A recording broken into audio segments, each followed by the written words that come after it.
L'actualité à la une ce soir, la saison humide 2015-2016 officiellement lancée ce matin à Yako. Le Burkina attend plus de 7 millions de tonnes, toutes cultures confondues.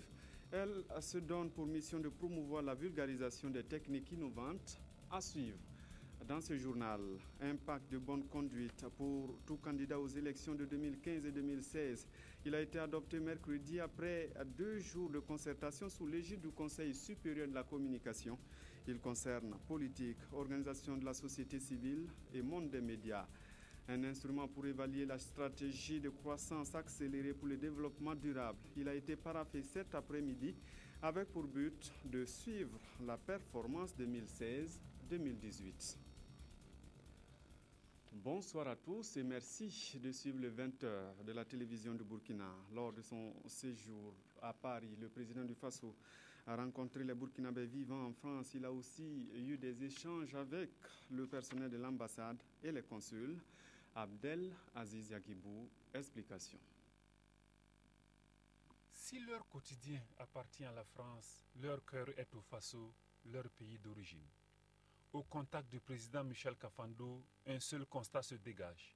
La fibre patriotique n'a pris aucune ride.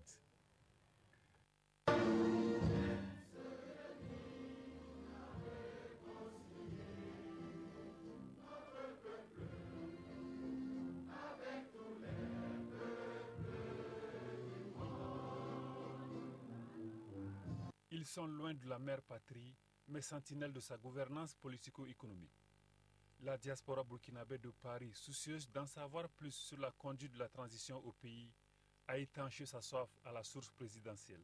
Lorsque nous sommes arrivés aux affaires, nous avons trouvé un pays déjà déstructuré du point de vue des organes politiques.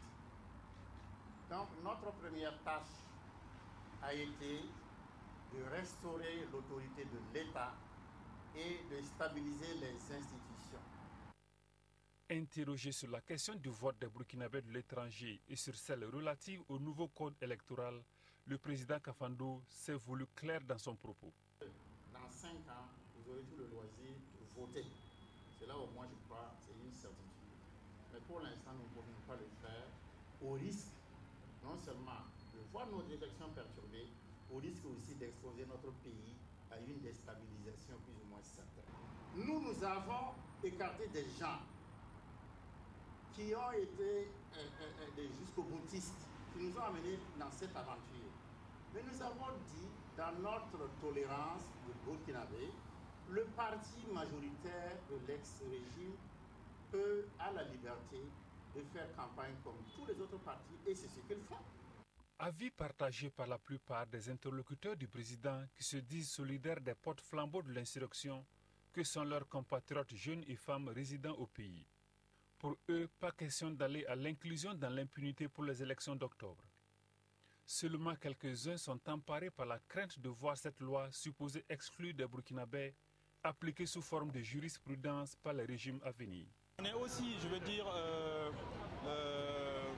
un petit peu embêté du fait que nous ne pourrons pas participer aux élections pour donner notre voix pour la construction de notre pays, mais on essaie de comprendre. On essaie de comprendre la situation, la position de la transition. C'est une bonne chose que les choses évoluent, qu'il y ait un nouveau gouvernement. Je suis un peu partagée, on va dire, parce que ça aurait été bien aussi que les Burkinabés de Paris ou de France puissent voter pour élire le nouveau président. Donc je trouve ça un peu dommage. Belle occasion pour le président du Faso d'initier une série de rencontres avec le personnel de l'ambassade, le consulat général et les consuls honoraires du Burkina en France. Question de leur expliquer l'évolution de la situation nationale et de recueillir leurs préoccupations et suggestions. 5 tonnes de céréales, 1,6 million de tonnes de culture de rente. C'est en chiffre les prévisions de la saison humide 2015-2016. Au cours de la campagne, les producteurs auront droit aux techniques innovantes. L'engagement a été pris aujourd'hui à Yako au lancement officiel de la saison. Ernest Kambiri. Un coup de tracteur du premier ministre-chef du gouvernement et voici lancé officiellement ici à Yako, dans le Passoré, la campagne agricole humide 2015-2016. Une campagne agricole de saison humide lancée autour de la promotion de la vulgarisation des technologies innovantes pour une amélioration durable de la productivité des exploitations agricoles familiales. La finalité recherchée à travers ce thème est de rendre disponibles et accessibles les innovations et les technologies mises au point par la recherche, et ceci à la disposition des exploitations familiales, et d'autre part, d'assurer l'adoption effective à grande échelle de ces technologies à travers l'appui conseil agricole rapproché pour relever le défi de l'accroissement de la productivité agricole dans notre pays. Pour 2015-2016, 5 millions de tonnes de céréales, 1,6 million de tonnes de cultures de rente et 1 million de tonnes pour les autres cultures vivrières sont attendus des acteurs. Un objectif de production que le Premier ministre-chef du gouvernement est venu rappeler aux producteurs et à l'ensemble des acteurs du monde rural burkinabé. Et à cette occasion, je voudrais dire à toutes les productrices et à tous les producteurs du Burkina, à toutes ces femmes et à tous ces hommes qui au quotidien se battent pour la sécurité alimentaire de notre pays, que le gouvernement de transition est résolument engagé à les soutenir. D'abord, je formule à leur endroit tous nos voeux d'une très bonne campagne agricole, qu'il y ait une bonne pluviométrie suffisante, pas exagérée, et que les récoltes soient très bonnes en fin de campagne. Nos attentes, c'est que les producteurs travaillent, qui se donnent à fond, qui travaillent sérieusement, parce qu'en réalité, nous constatons qu'avec les changements climatiques, on n'est plus très sûr d'une régularité des pluies. Alors dès les premières pluies, il faut se mettre à la tâche, il faut emblaver les champs, il faut travailler de façon assidue. Pour l'atteinte de ces objectifs de production, le gouvernement annonce des mesures de soutien et d'accompagnement aux différents acteurs. Pour 2015-2016, près de 4 800 000 tonnes de semences améliorées à prix subventionné et plus de 14 000 tonnes d'engrais seront mis à la disposition des producteurs. À cela s'ajouteront plus de 15 000 charrues, 9 000 animaux de trait, 2 000 charrettes, 100 motopompes, la réalisation et la réhabilitation de plus de 5 600 hectares de périmètres irrigués. Des efforts que le projet Gestion participative des ressources naturelles et de développement rural dans les régions du centre-nord, de l'est et du nord, également lancé ce jour, viendra renforcer pour l'amélioration des conditions de vie et des revenus des populations cibles les plus défavorisées sur financement du Fonds international et de développement agricole, FIDA. Mais comment les choses se passent concrètement sur le terrain? Vous allez le voir. Les producteurs sont à la préparation des champs. Dans le Britenga, par exemple, les paysans sont au stade de nettoyage, aux apports en fumure organique en attendant les pluies. Tanga Kafando. Nous sommes à Nabingu, dans la province de l'Ubritenga. Dans ce village, la saison humide s'est annoncée et le message semble bien reçu par les producteurs. Aruna Ouedraogo est de ceux-là. Il compte produire du sorgho et sait qu'il ne faut plus attendre. Nos sols sont devenus très pauvres et les pluies se font très rares. C'est la raison pour laquelle nous pratiquons le zaï et nous utilisons la fumure organique. Et cela nous aide beaucoup. Ça nous permet toujours d'avoir un bon rendement. Non loin de là, on défriche. La première grosse pluie, c'est peut-être aujourd'hui ou demain. En tout cas, ce n'est qu'une question de jour. En tout cas, nous sommes prêts. Nous n'attendons que la pluie pour s'aimer. Et comme c'est jeudi, pas de classe. Salif et ses frères, tous écoliers, sont venus en renfort. Je viens pour aider mes parents pour travailler au champ. Pour les techniciens, la saison agricole humide s'annonce bonne, même si la province enregistre un petit retard par rapport à la campagne précédente. Et l'heure est au conseil. En début de campagne, nous les conseillons toujours d'effectuer les techniques appropriées par rapport au sol. Ceux qui font les ailes peuvent le faire. Et apporter la fumure organique qui est très nécessaire pour accroître les rendements. Nous le faisions aussi. Et pratiquer aussi le labour. Cela aussi permet aussi d'accroître les rendements de nos producteurs. En attendant d'être de plein pied dans les travaux champêtres, les producteurs implorent la clémence de Dame Nature pour une pluviométrie bien répartie dans le temps et dans l'espace. Au cours de cette campagne, justement, les producteurs d'Ignam auront droit à un grand soutien. Un projet suisse appelé Ignam 6 se veut une plateforme d'innovation. Il dispose de près de 2 milliards de francs CFA pour atteindre ses objectifs. Aruna Mari.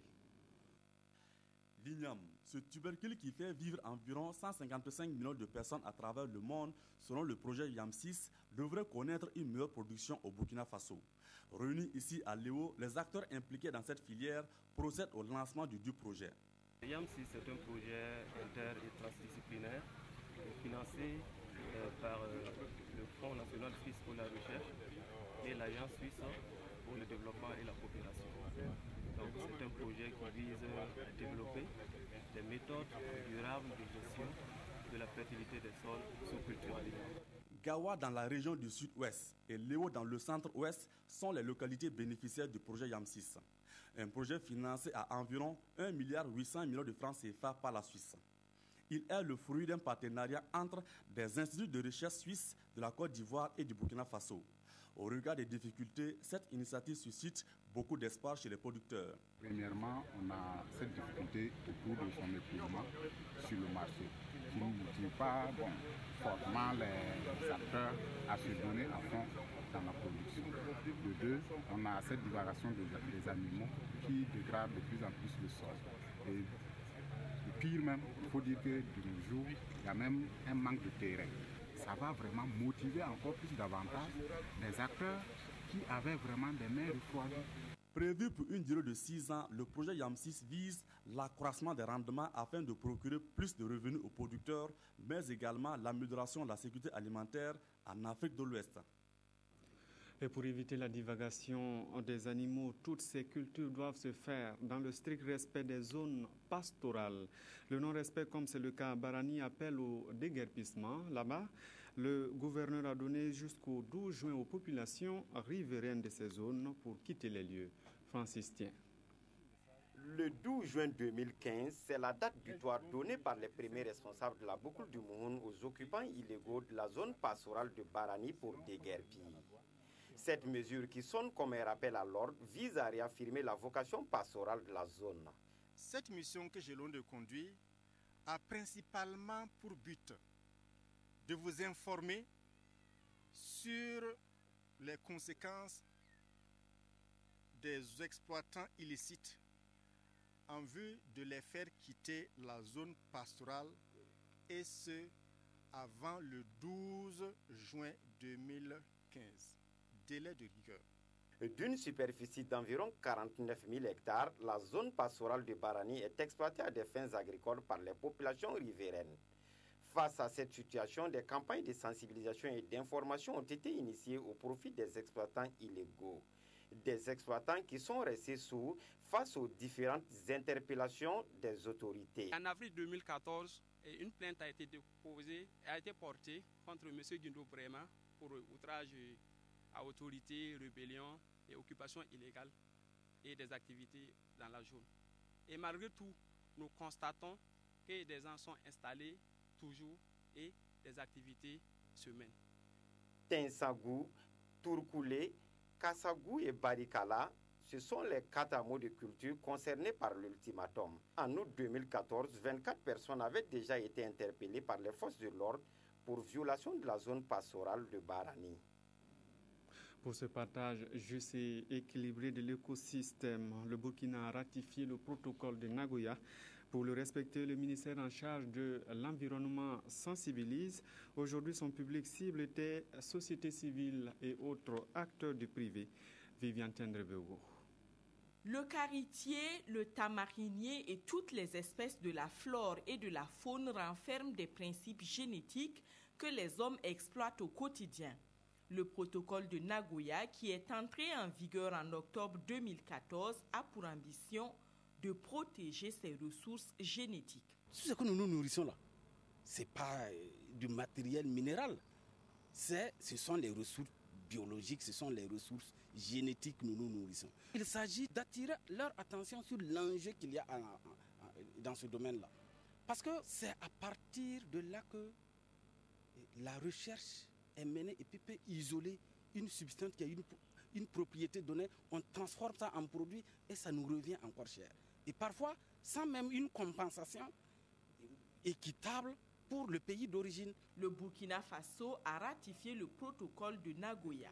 Il lui reste maintenant à s'organiser pour mettre en place un réseau national de protection des ressources génétiques et en la matière, le rôle de la société civile et du privé est incontournable. Ces ressources génétiques sont utilisées dans presque tous les domaines, la pharmacie, la cosmétique, l'alimentaire, etc.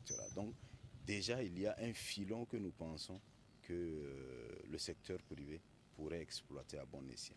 La formation de ce 4 juin devrait permettre aux acteurs du privé et de la société civile de s'approprier le protocole de Nagoya.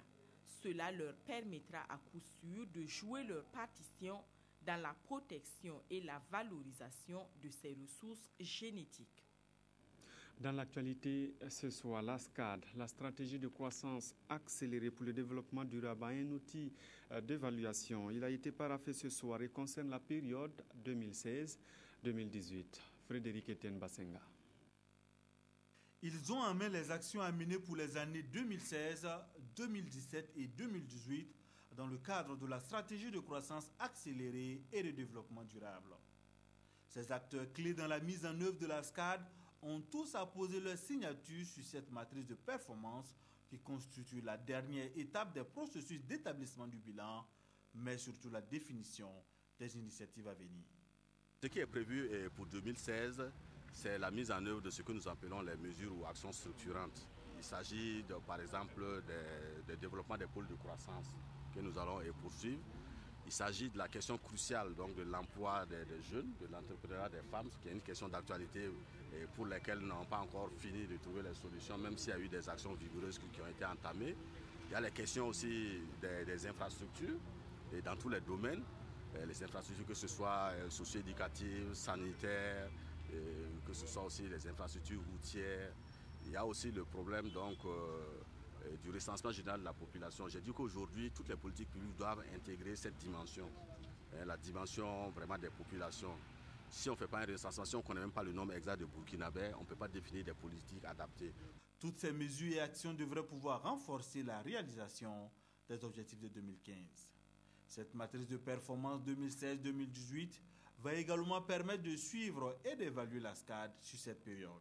C'est à partir d'elle que le bilan annuel de la mise en œuvre de la SCAD sera fait. Arrêtons-nous aujourd'hui pour voir comment s'est passée la mise en œuvre de cette SCAD justement.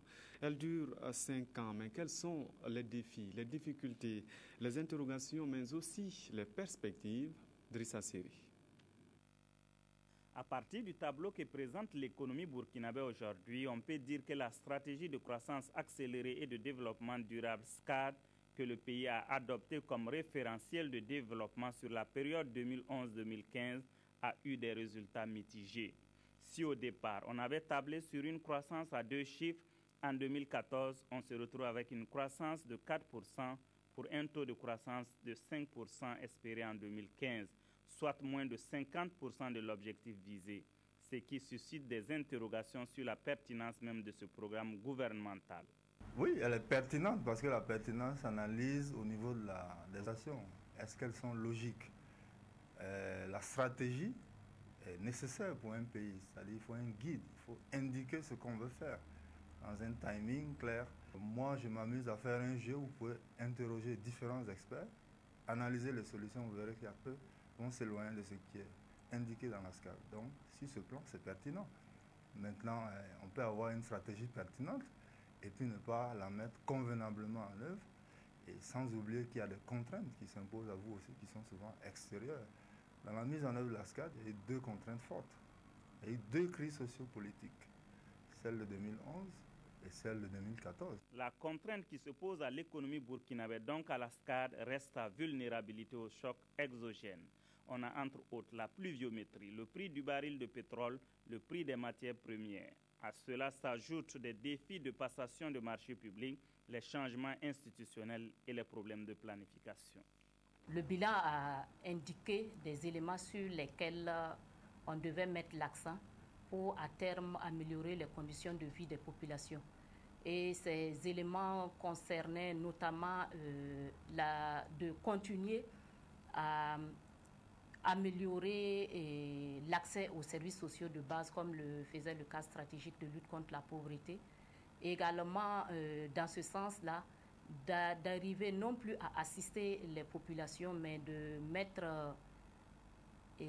l'accent sur l'amélioration de la productivité de l'économie pour permettre aux populations d'avoir accès à l'emploi, surtout l'emploi pour les jeunes, et à partir de là, permettre à ces populations d'avoir un revenu et de subvenir à leurs besoins. Capitalisant les acquis et les insuffisances, les acteurs renouvellent leur confiance à la SCAD, dont la mission principale est de contribuer au bien-être de la population. C'est dans cette perspective que le gouvernement a élaboré un second cycle qui va couvrir la période 2016-2020. Le contenu de ce second cycle-là va dépendre, j'allais dire,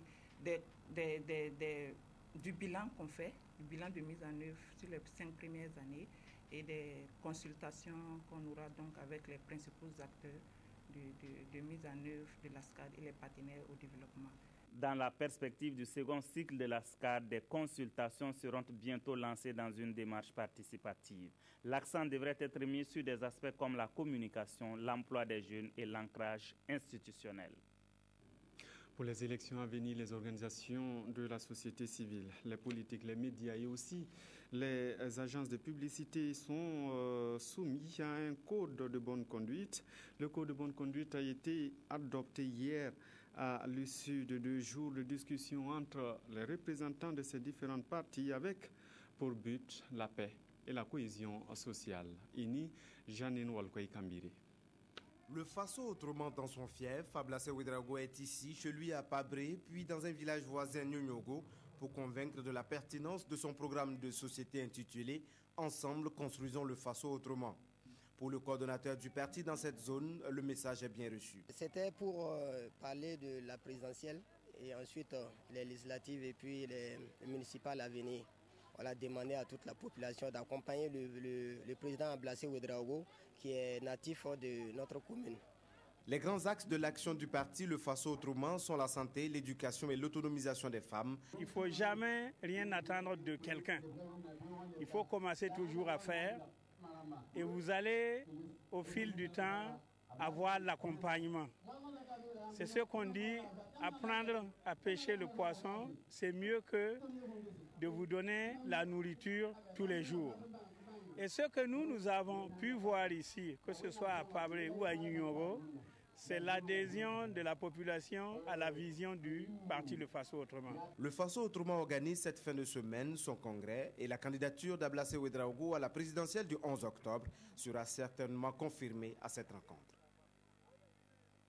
C'était là donc la tournée de Ablassé Ouedraogo, président du parti Le Faso autrement, qui était à Pabré et à Nyonyogo. Partout où il est passé, il a expliqué la vision du parti. C'était un reportage de Jacques Lamissa Tarpaga. Voici ce à quoi seront soumis des candidats comme bien sûr Ablassé Ouedraogo que vous avez entendu tout à l'heure. Non seulement les partis politiques, mais les organisations de la société civile, les médias et aussi les agences de publicité. Le code de bonne conduite a été adopté hier à l'issue de 2 jours de discussion entre représentants de chaque parti avec pour but la paix et la cohésion sociale. Ini Janine Walkoy Kambiri. Le pacte de bonne conduite entre candidats, partis ou formations politiques, organisations de la société civile, médias et agences de publicité ou de communication, élaboré et adopté à l'issue des travaux du séminaire atelier organisé par le CSC est composé de 17 articles. Article 8. Les candidats au scrutin s'engagent à bannir de leurs discours et programmes politiques le mensonge, la diffamation, les incitations à la fraude et à la corruption électorale, ainsi que tout comportement tendant à nuire de l'électorat. Un pacte à travers lequel les différentes parties décident par le libre exercice de leur volonté de conformer entièrement leur conduite publique, leur comportement et leur rapport mutuel aux règles prescrites tout au long du processus électoral. Souvent, nous ne nous comprenons pas sur le terrain, parce que les partis politiques, quelquefois, veulent que les journalistes parlent bien d'eux, même quelquefois, même s'il y a des dérapages à leur niveau, des dérapages organisationnels. Alors, ils ignoraient en fait que le journaliste, c'est celui qui rend l'information, ce qu'il a vu sur le terrain. L'adoption de ce pacte constitue une satisfaction pour le Conseil supérieur de la communication qui salue l'engagement de tous. Cet engagement est un symbole fort pour tous les Burkinabés, l'opinion nationale et internationale, et se veut l'expression de votre attachement aux idéaux de paix et de démocratie. Tous les acteurs de la vie politique sont invités à s'approprier le pacte et à œuvrer à sa vulgarisation auprès de la société civile, des candidats, des militants et des médias. Chacun devrait jouer sa partition pour réussir la tenue d'élections libres, transparentes et apaisées en octobre et janvier prochain pour un Burkina démocratique et prospère. En attendant de s'approprier le pacte, Zéphirien Diabry a lui consacré son dimanche aux populations de Boulgou. Zone Saint-Joaga et Zabré ont été visités par le président de l'UPC, Viviane Tiendrebego. L'accès aux 3Z, comme on appelle dans la zone les localités de Zabré, Zouaga et Zoncé, passe entre autres par Djara. Dans cette localité, la mobilisation pour attendre la venue de Zéphirien Diabré a commencé tôt le matin du dimanche 31 mai. Militants et sympathisants ont ensuite convergé vers Zabré où ils ont exprimé leurs préoccupations au président de l'UPC. Il n'y a pas de raison. Deuxièmement, il y a l'insécurité totale dans la zone. Les jeunes n'ont pas de travail. Dans toutes ces zones-là, il n'y a qu'un seul lycée, de l'eau. On n'a qu'un seul. Ce sont les qui figurent en bonne place, en tout cas dans notre réflexion, pour ce que l'UPC fera le mois venu s'il est aux affaires. Au cours de sa tournée, Zéphirien Diabré s'est rendu sur le site de la mine d'or de Yuga. Ça a été l'occasion pour moi de me faire briefer sur les activités de cette mine-là. Ils ont évoqué tous les problèmes aussi qui handicapent leur fonctionnement et leur gestion et leur évolution. Cette mine-là, sans aucun doute, aide un peu à résoudre des problèmes, mais il y a aussi que les attentes des populations vis-à-vis d'elles sont très grandes. Les militants UPC des 3Z, Zabré, Zouaga, Zoncé, sont convaincus que Zéphirien Diabré est la solution à leurs problèmes. Le président de l'UPC leur a confié une mission, celle de travailler pour que le parti gagne les prochaines élections au Burkina Faso. Hier mercredi, les responsables des partis de l'ancienne majorité étaient en réunion. Pour la démocratie et le progrès, ses alliés ont abordé des questions liées à l'avenir de la transition et surtout les élections à venir. Claudine Dimabio Bikaba. L'UNDD, l'ADF-RDA, l'autre Burkina, le RDBF, le RDF, l'UBN, le RS, le RSR, l'ODT, la NAFA ont été invités par le Parti du Congrès pour la démocratie et le progrès, CDP. Une rencontre d'échange en vue d'aborder l'avenir ensemble, de nouer des alliances avec ces autres partis politiques de l'ex-majorité. C'est de voir comment nous pouvons davantage développer nos relations entre nous, comment nous pourrions ensemble travailler à ce qu'il y ait une élection inclusive, et ça c'est très nécessaire, et comment nous pouvons organiser les élections de sorte que ce soient des élections gagnantes. Le président du CDP s'est prononcé à l'occasion sur le débat actuel qui se mène sur l'écriture d'une nouvelle constitution ou la relecture de la constitution actuelle du Burkina. Nous sommes tout à fait d'accord pour une relecture. Nous nous attendions plutôt à ce qu'ils nous disent qu'ils vont verrouiller l'article 37, qui n'est pas lui verrouillé, mais qu'on nous vienne nous dire qu'il faut une nouvelle constitution. Je ne sais pas d'où ils tirent les raisons de cette nouvelle constitution. À la faveur de cette rencontre, une minute de silence a été observée à la mémoire de Mathieu Ndo, ex-rédacteur du journal Sanfina, qui a milité pour le parti de l'UNDD, décédé au cours de la semaine.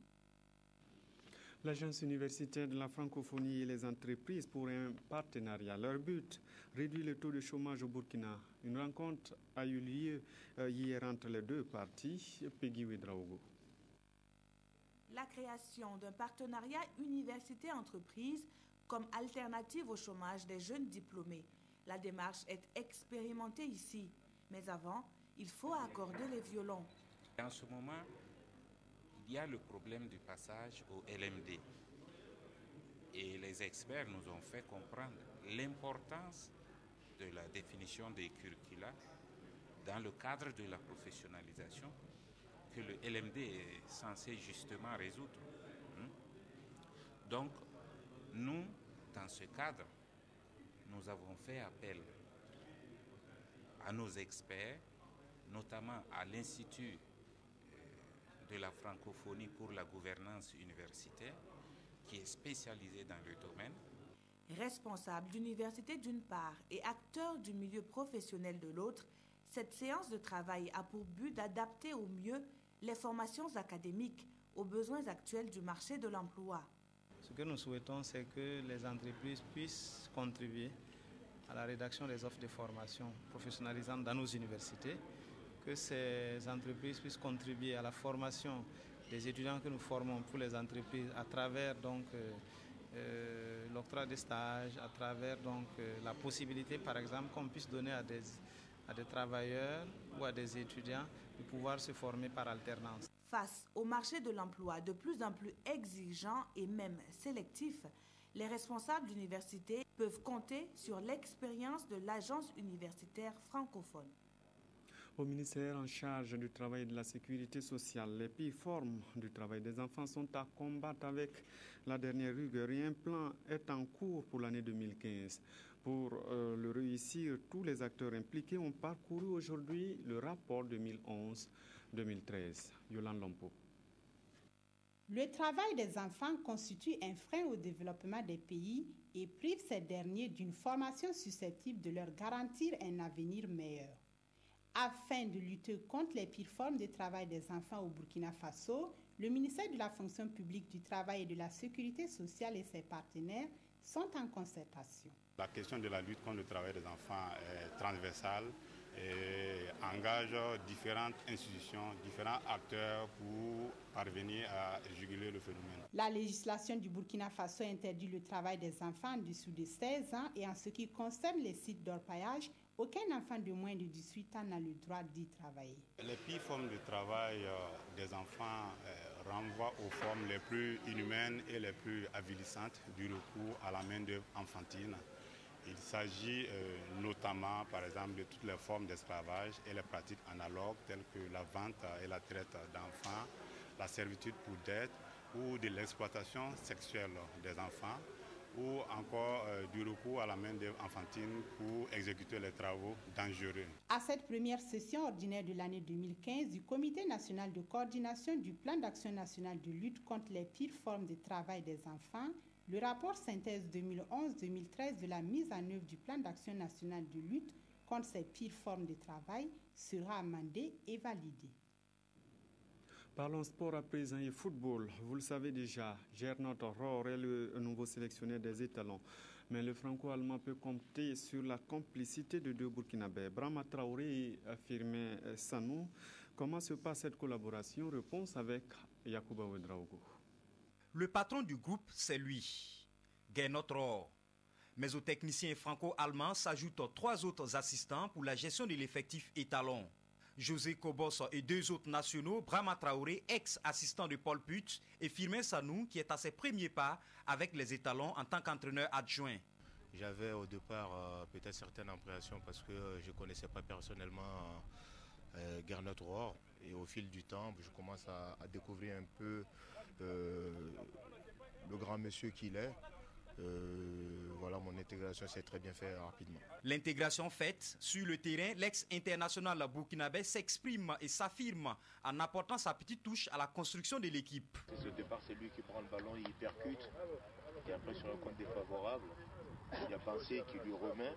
Mais sur l'instant que Bassé lui remet, il est hors jeu. On est très bien écoutés. On fait l'analyse des matchs ensemble. Et sur la composition de l'équipe, il demande aussi notre avis. Donc on peut aussi intervenir sur les séances, mais pas directement en passant par lui. Pas de souci également pour Brahma Traoré, lui qui a côtoyé le précédent entraîneur, Paul Putsch. Il faut reconnaître qu'avec Gernot Rohr, il y a la communication, il y a la discussion, il y a l'ouverture et les points de vue aussi sont pris en compte. Et je pense que ça, c'est quelque chose de très positif. Pourvu que cela dure et que tout cela profite à ces entraîneurs burkinabés qui veulent grandir et aux joueurs qui ont besoin de cette complicité de l'encadrement technique pour avancer au grand bonheur du peuple burkinabé. Les journaux du jour reviennent sur la traditionnelle rencontre gouvernement et journalistes qui s'appelle Face à la presse. Et puis, il y a le voyage du président du Faso à Paris. C'est une revue signée de Evelyne Dabiri. Vos quotidiens de ce jour analysent le traditionnel face à la presse du gouvernement qui s'est tenu le 2 juin. À la une de ces échanges, le bilan de la commémoration de la Journée nationale d'hommage aux martyrs de l'insurrection populaire des 30 et 31 octobre 2014 annonce l'Express du Faso. Votre journal Le Quotidien donne des chiffres, 17 veuves, 55 orphelins et 600 blessés à prendre en charge. Et des réflexions très avancées sont menées, informe le pays, pour la décoration des blessés, les droits des victimes et des ayants droit. Mon confrère précise le bilan financier de cette commémoration, 88 millions de francs CFA. Et si le gouvernement est satisfait de l'organisation, comme l'écrit Sidoya, cette journée d'hommage placée sous le signe du civisme et du patriotisme imposait que momentanément toutes les divergences soient tues, rapporte l'observateur Palga. Mais le refus du MBDHP de prendre part aux activités commémoratives de la journée, rappelle le quotidien, amène le ministre Auguste Denis Barry à interroger. En boycottant la journée d'hommage aux martyrs, est-ce au gouvernement que l'on fait du tort ou est-ce la mémoire des martyrs que l'on dessert, rapporte le journal Le Quotidien. Situation nationale toujours, l'observateur Palga relaie l'entretien que le président Michel Kafando a eu avec RFI lors de son premier déplacement officiel en France. Morceau choisi des questions posées à Michel Kafando. Que répondez-vous à ceux qui estiment que ce code est contraire à l'esprit de la transition parce qu'il est non inclusif? Réponse du président de la transition. On ne peut tolérer que ceux qui ont été la cause de ces changements violents, de la mort de plusieurs jeunes, puissent allègrement revenir à la faveur d'élections. Ces personnes, on ne peut pas les admettre, mais juste le temps de la transition. Elles pourront revenir dans 5 ans. Autre question de RFI. Et si on prend par exemple des gens qui étaient à l'origine de cette volonté de réforme constitutionnelle, comme Roch-Marc Christian Kaboré, qui a ensuite quitté le parti, est-ce que ces gens-là vont être frappés par cette impossibilité de se présenter? Réponse du président Michel Kafando. Monsieur Roch-Marc Christian Kaboré était même président du CDP et, à partir du moment où, quelques 8 mois avant, il a changé de camp en reconnaissant qu'il avait commis une erreur, vous ne pouvez pas le poursuivre au même titre que ceux qui sont restés dans leur entêtement. Un entretien à lire en intégralité dans l'Observateur Palga. Voilà, on s'arrête là pour aujourd'hui. Merci d'avoir suivi cette édition qui s'achève. Je vous retrouve tout à l'heure pour la dernière édition du journal.